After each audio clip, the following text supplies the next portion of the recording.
Olá a todos, nós estamos mais uma vez na disciplina de agroenergia digital. O grupo que vai falar sobre a IoT na agricultura é a Natália Pinheiro Batista, Ivo Pontes Araújo, que sou eu, e Rodolfo Renan Fernandes Ibrahim Corrêa. Na história da agricultura, houveram quatro tempos específicos onde houve essas rupturas, né, dos paradigmas de técnica de agricultura, onde seriam a agricultura 1.0, 2, 3 e 4.0. A primeira seria a agricultura 1.0, onde havia muito trabalho manual e também utilizando algumas ferramentas bem rústicas e uso e força humana e também de alguns tipos de animais para ajudar nos serviços diários. Já na agricultura 2.0, já havia algumas máquinas como carros e tratores que ajudavam na colheita e também no preparo da terra para poder usar essas plantações e também criar animais. Na agricultura 3.0 foi quando começou a utilizar máquinas digitais, que seriam robôs para auxiliarem na produção, mas aí eles não seriam o principal, seriam faziam parte de todo o sistema de produção e os humanos estariam utilizando robôs como apenas auxiliares em algumas partes da produção. E agora, na agricultura 4.0, os robôs, os dispositivos e sistemas interconectados fazem toda a diferença, onde teria um sistema automatizado de produção, onde tivesse o mínimo possível de interferência humana.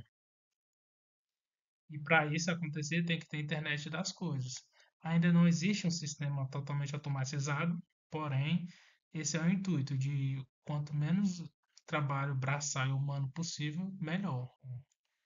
E para isso, a IoT vai ser utilizado na agricultura de precisão, por exemplo, pois ele é o principal aliado dessa técnica que poderia ser utilizada para testar solo de forma melhor, irrigar sistemas de forma com mais acurácia, utilizar defensivos de uma maneira mais eficaz e sem precisar poluir tanto o solo como plantações, só no local mais específico possível. Então, a IoT é bem importante na agricultura de precisão.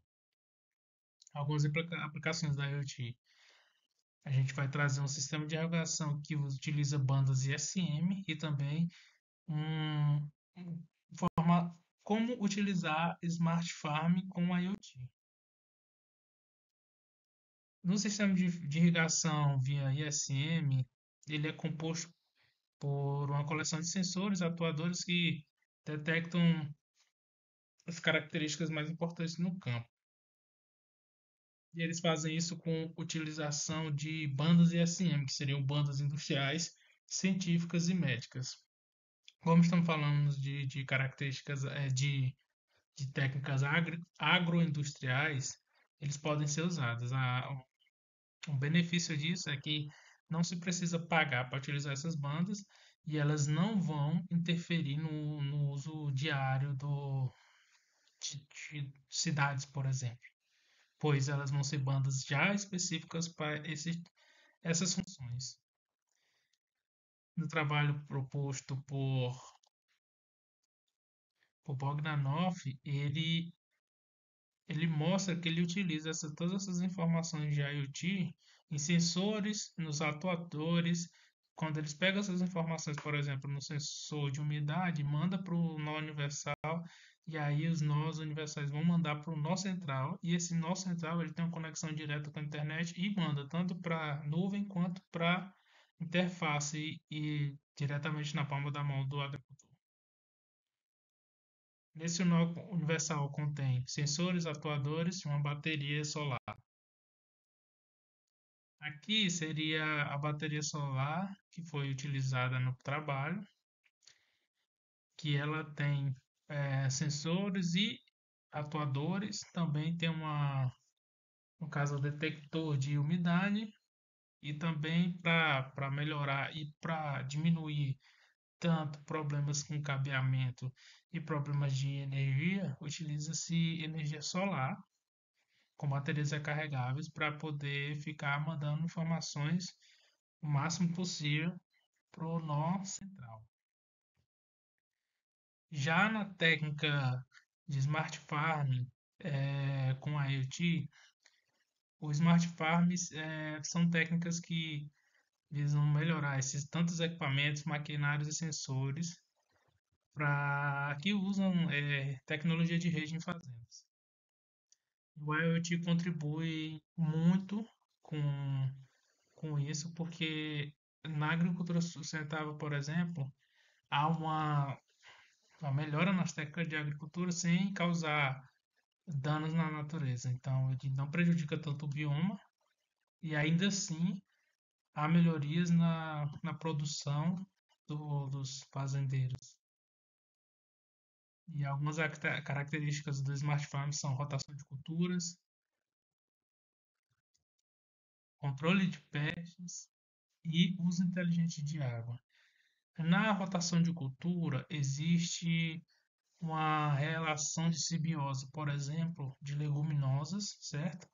E um micro-organismo chamado Rhizobium, que ele faz com que haja é, uma troca de nitrogênio e ele entrega nitrogênio no solo sem precisar utilizar químicos. E esses químicos eles degradam tanto o solo, como também pode entrar nos lençóis freáticos, que isso é muito ruim.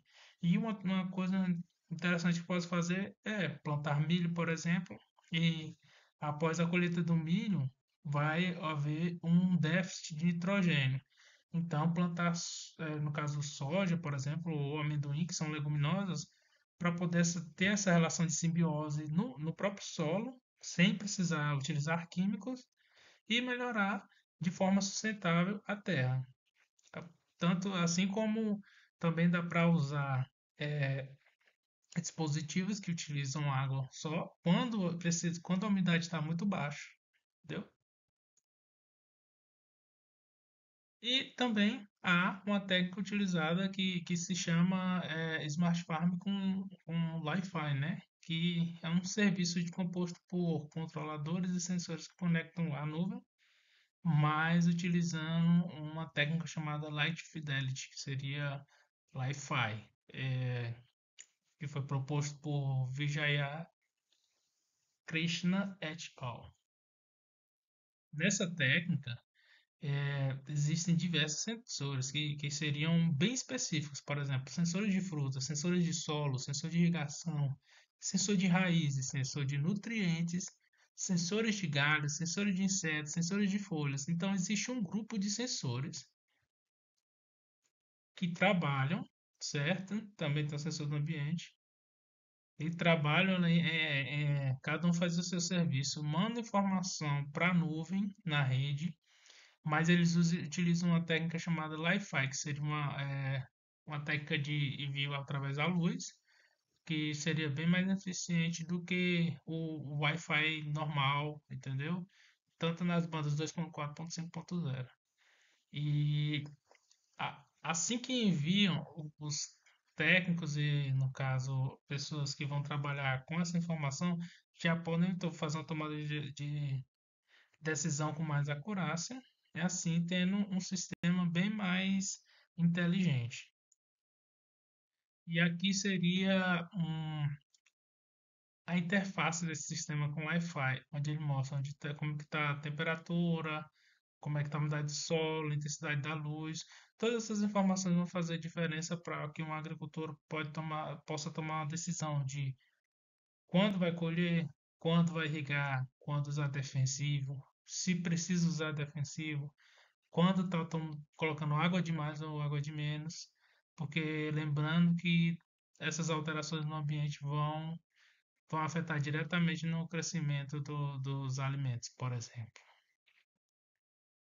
E a conclusão é que a IoT ela possibilita eficiência nesses projetos agrícolas e industriais, né? E reduz custos na produção, já que com essa informação bem mais precisa,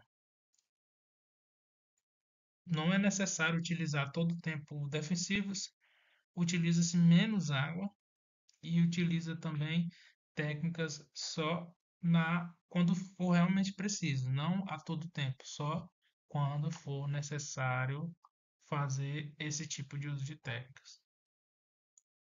Espero que tenham gostado e muito obrigado.